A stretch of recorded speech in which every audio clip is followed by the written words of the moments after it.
Good evening. मेरा नाम Swapnil Kamble, I am the director of AIIMS tutorial.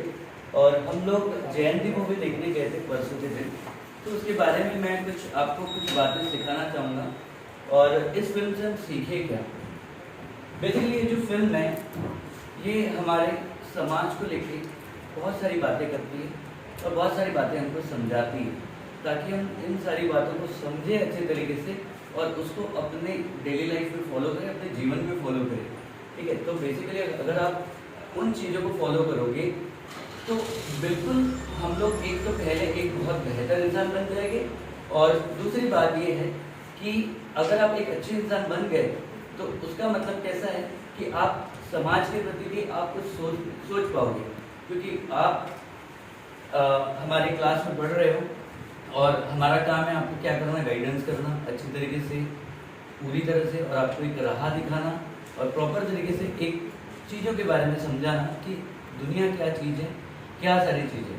तो बेसिकली ये फिल्म है जयंती, और ये हमारी जो विभा गजबी ताई है हमारी, उनकी ये बेसिकली उनमें उनका एक रोल है और उनकी एक फिल्म है। तो उनको तो मैं बहुत अच्छे तरीके से पर्सनली जानता हूँ, और उनके जो काम के बारे में मैं बात करना चाहूँगा यहाँ पर कि उन्होंने एक कैरेक्टर यहाँ पे प्ले किया एज अ वंदना। तो उनका जो कैरेक्टर है, जो बेसिकली मैं उनको जैसे मिलता हूँ और उनसे जो मैं बातें करता हूँ, तो उनसे मैं बहुत सारी बातें सीखता हूँ और बहुत सारी बातें समझता हूँ। तो वो बिल्कुल जैसे हमारे पास रियली जैसे वो हम मिलते हैं, जिस तरीके से हमारे प्रॉब्लम सुनते हैं और पूरी तरह से हमको गाइडेंस करते हैं, तो बेसिकली उन्होंने उस फिल्म का जो रियल कैरेक्टर है, जो फिल्म में जो उनका रियल कैरेक्टर, वो एग्जैक्टली वो जो अपनी पर्सनल लाइफ में एग्जैक्टली वो फिल्म में भी वो बिल्कुल एग्जैक्टली वैसे ही हमें लगी। और उसका मतलब कैसा है कि हमें ऐसा नहीं लगा कि मतलब कैसा है कि किस तरीके से वो प्रॉपर तरीके से गाइड कर रही थी, बिल्कुल बता रही थी। तो बिल्कुल उनकी जो एक्टिंग है बहुत ही ज़्यादा रियल थी। तो और सारे कैरेक्टर जो फिल्म के जो सारे कैरेक्टर हैं बिल्कुल रियल कैरेक्टर्स लगे मुझे। तो मुझे ऐसा लग रहा था कि वो एक्चुअली जो सारे जो आर्टिस्ट हैं यहाँ के बिल्कुल प्रोफेशनल लगे।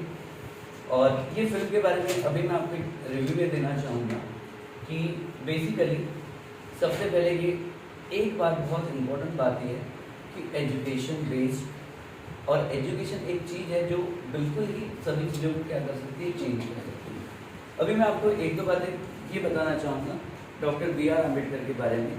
तो अभी आपको मतलब मैं आपको ये बात बताना चाहूँगा कि जो मेरी डेली लाइफ, मतलब मेरे खुद की लाइफ में, पर्सनल लाइफ में जो चीज़ों को फॉलो किया था, मैं जिस फैमिली से बिलोंग करता हूँ, तो ऑफकोर्सली मेरे जो डैड हैं वो प्रोफेशनल कोर्स करने के प्रति, प्रोफेशनल कोर्स कराने के प्रति, जैसे मैंने bachelor of pharmacy in chemistry की है, bachelor of and master of pharmacy in chemistry में मैंने पढ़ा है, M.Pharm में मैंने पढ़ाई की है। और ये प्रोफेशनल कोर्सेज करने के लिए हमको एटलीस्ट 1 ईयर का कम से कम 75,000 लगता है as a fees, tuition fee होती है। और उसके बाद अगर हम M.Pharm करते हैं तो एटलीस्ट हमको उसकी जो फीस होती है वो 1.5 लाख के करीब होती है।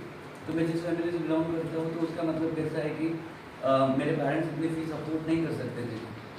लेकिन एक बात मैं बहुत एक इम्पोर्टेंट बात बोलूँगा कि जो डॉक्टर B.R. अम्बेडकर ने हमारे लिए, हमारे समाज के प्रति, जो पिछड़े वर्ग के लोग हैं हम लोग, तो हमारे लिए मतलब कैसा है कि वो स्कॉलरशिप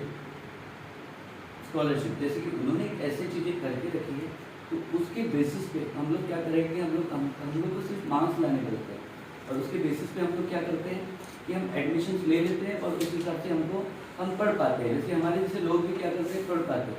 तो उसके बाद मैंने वो चीज़ों को फॉलो किया, सारी चीज़ों को किया, मेरा बैचलर्स हुआ, ठीक है।